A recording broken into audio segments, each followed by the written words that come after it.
Adam versus Supreme Court of New Jersey, is that ready? Your Honor. Nice weekend. Thank you, you too.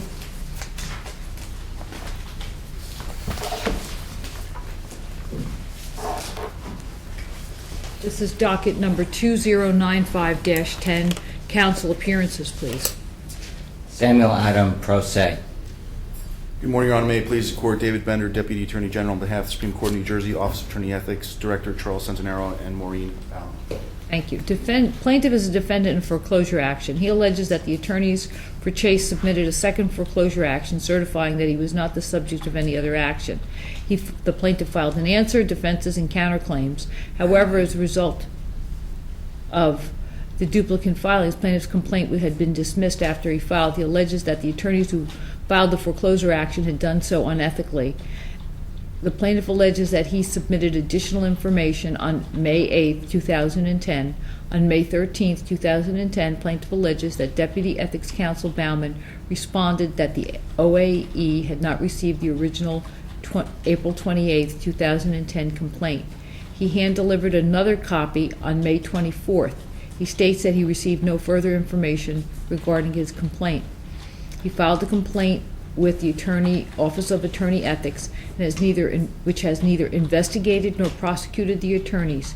He alleges that they used harassment, the production of a court order served several months after its date to cause duress in their foreclosure action. He filed this particular complaint on December 28, 2010, and he seeks to compel the OAE to prosecute and disbar the attorneys and seeks damages and costs. I extended the defendant's time to answer by way of an order on February 18, 2010. Defendant argues that the complaint should be dismissed for failure to state a claim. I'll hear you, counsel. Thank you, Your Honor. The defendants will rely on a brief unless the Court has any questions. Mr. Rodden. Your Honor, first of all, just a small correction to the procedural history. The complaint was filed on December 9th, 2010, and the process was served on December 28th to all four defendants.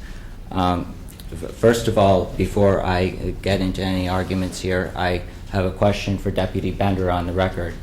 You can't ask any questions in argument. I'd like to ask on the record if Deputy Bender has waived or is preserving somehow his 28-day safe harbor period pursuant to Rule 1:4-8, under which I have noticed him that his motion to dismiss is frivolous and that his reply paper of April 11th, 2010 is also frivolous. You can respond as you wish. Your Honor, I won't answer that until the Court rules on this motion to dismiss. Okay. Well, I'd like to ask the Court then that if the Court, regardless of what the Court does, if Deputy Bender comes back later and suddenly says that he's reserving his 28-day period, then what will be my rights as to that? Because usually the waiver or the preservation of that 28-day period is made prior to the return date of a motion, not after the motion has already been decided. Mr. Adam, the Court cannot give you legal advice, and I will not Certainly. give you any advice in reference to this. Okay, well, as thereto, first of all, I'd like to lodge an objection on the record that I believe that Deputy Bender's and the Attorney General's representation of the Supreme Court and the Supreme Court's agents in this matter is an unconstitutional violation of the separation of powers in the state. It is for this reason that, as of this morning, I have petitioned the Governor of the State of New Jersey to rein in the Attorney General from playing defense lawyer for people who are clearly wrong and trying to get them off on a technicality. I know that Governor Christie built his reputation and rose to the governorship on a reputation as a tough prosecutor who didn't care whether somebody was rich or powerful, who went after them. And in effect, this is an act of the executive branch defending the judicial branch in this proceeding and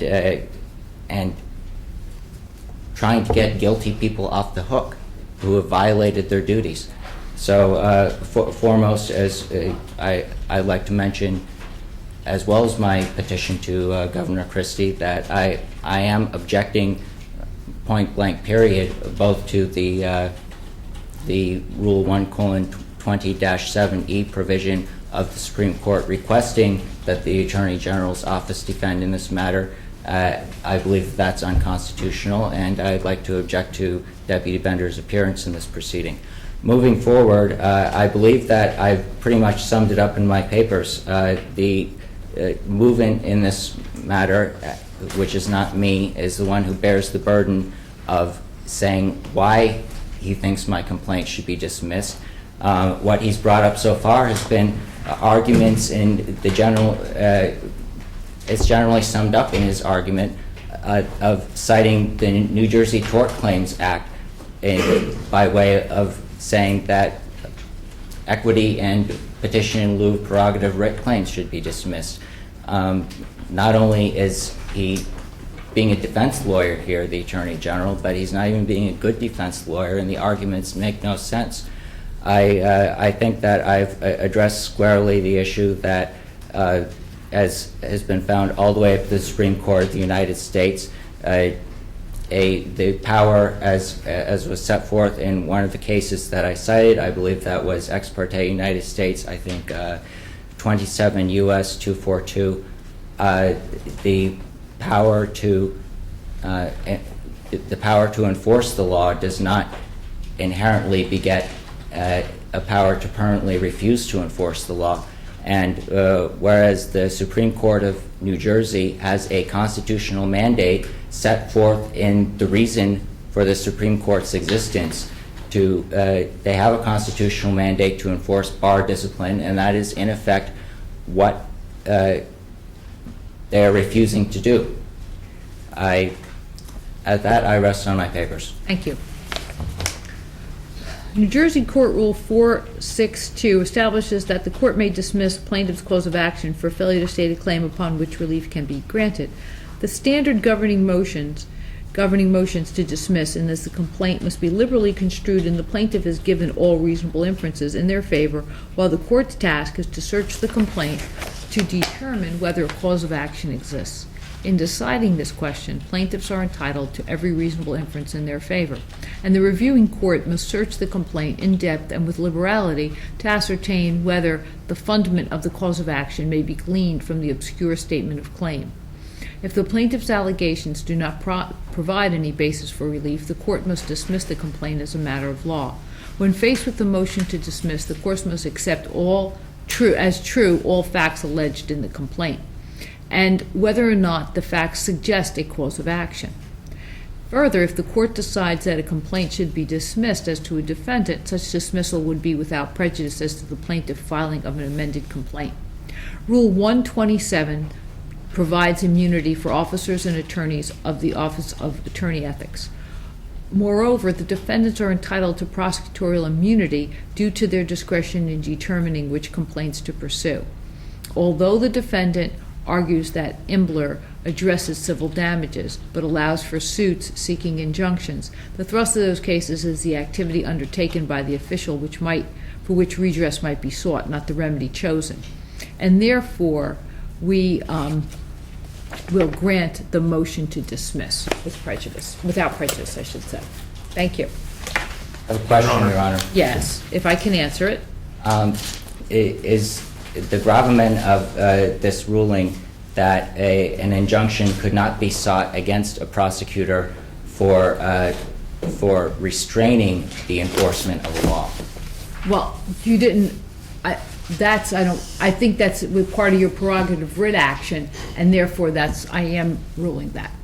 Well, as I understand, the entire body of constitutional jurisprudence since Ex parte Young, which I mentioned in my papers, has been built on suing prosecutors, usually suing attorney generals, for an injunction prohibiting the enforcement of a law. And if anybody can sue an attorney general who is definitely and without question a prosecutor to prohibit the exercise of his discretion to enforce the law, then does it not follow in reason that I can sue to say that persons who are not even clearly prosecutors within the meaning of prosecutorial immunity should be enjoined to prohibit the overstepping of their discretions and permanently refusing to enforce the law.